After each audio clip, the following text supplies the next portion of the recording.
بچہ جوان ہو رہا ہے، جب بچہ جوان ہوتا ہے، بیٹا جوان ہوتا ہے، آج ہر کوئی اپنے دل کے اندر جھانک کے دیکھے کہ اس کا خوبصورت بیٹا نوجوان جب جوانی کی دہلیز پر قدم رکھتا ہے تو باپ کو اپنے بیٹے سے کیا کیا امید ہوتی ہے، کیا کیا لگن، کیا کیا خواب دیکھتا ہے، کس یونیورسٹی میں اس کا ایڈمیشن کرائیں، کہاں سے اس کا رشتہ آئے گا، کہاں اس کا رشتہ کرائیں گے، کیسے لوگ ہمارے رشتہ دار بنیں گے، ان کو ہمارے گھر کے اندر بہویں کیسے آئیں گی، اس کے فیوچر کا کیا ہوگا، اس کو بزنس کیسے کر کے دینا چاہیے تاکہ شان کی زندگی گزار سکے. سارے خواب ایک باپ دیکھتا ہے، لیکن اسی بیچ قال یا بنی انی ارا فی المنام انی انظر فانظر ماذا ترى. باپ اپنے بیٹے سے خواب کا تذکرہ کرتا ہے، بیٹا میں نے خواب دیکھا ہے کہ میں تجھے اپنے ہاتھوں سے ذبح کر رہا ہوں.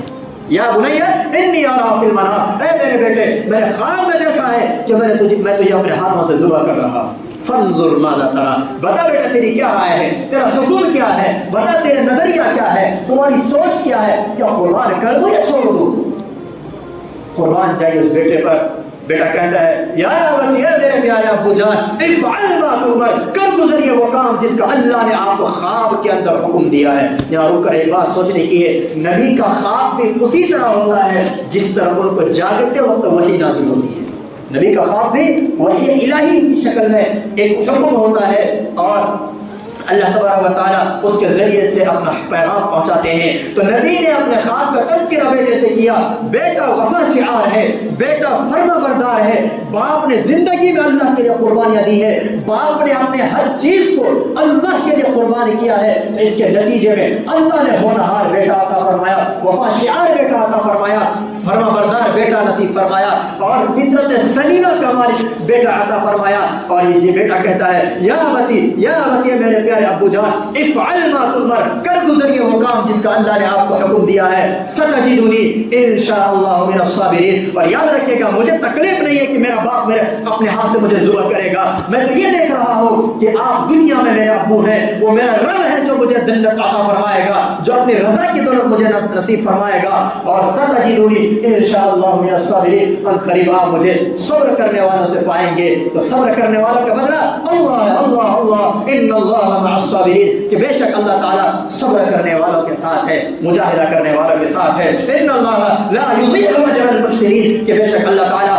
محسنین محنت اور مجاہدہ کرنے والوں کے اجر کو ضائع نہیں کرتے. والذین جاہدوا فینا لنہدینہم سبلنا، کہ اور وہ لوگ جو ہمارے راستے میں محنت اور مجاہدہ کرتے ہیں اور قربانیاں دیتے ہیں، ہم انہیں اپنے راستے کی ہدایت عطا فرماتے ہیں. قربانی بیٹے کی دی. اب سنیے گا اس بیٹے کی قربانی کے بدلے اللہ تبارک و تعالیٰ نے کن کن برکات سے نوازا ہے. دو بیٹا، اسحاق بڑا بیٹا دوسری بیوی سے، اسماعیل دوسرا بیٹا ہاجرہ علیہ السلام سے. اسحاق علیہ السلام بڑے بیٹے، ان کے بیٹے حضرت یعقوب علیہ السلام، ان کے بیٹے یوسف و بنیامین علیہ السلام، اور انہی کے 12 بیٹے، یعقوب علیہ السلام کے 12 بیٹے جن میں یوسف و بنیامین ہے، اور انہی 12 بیٹے کی اولاد بنی اسرائیل 12 قبیلے. اور اسی بنی اسرائیل کے اندر 1 لاکھ سے زیادہ انبیاء کرام علیہ السلام تشریف لائے.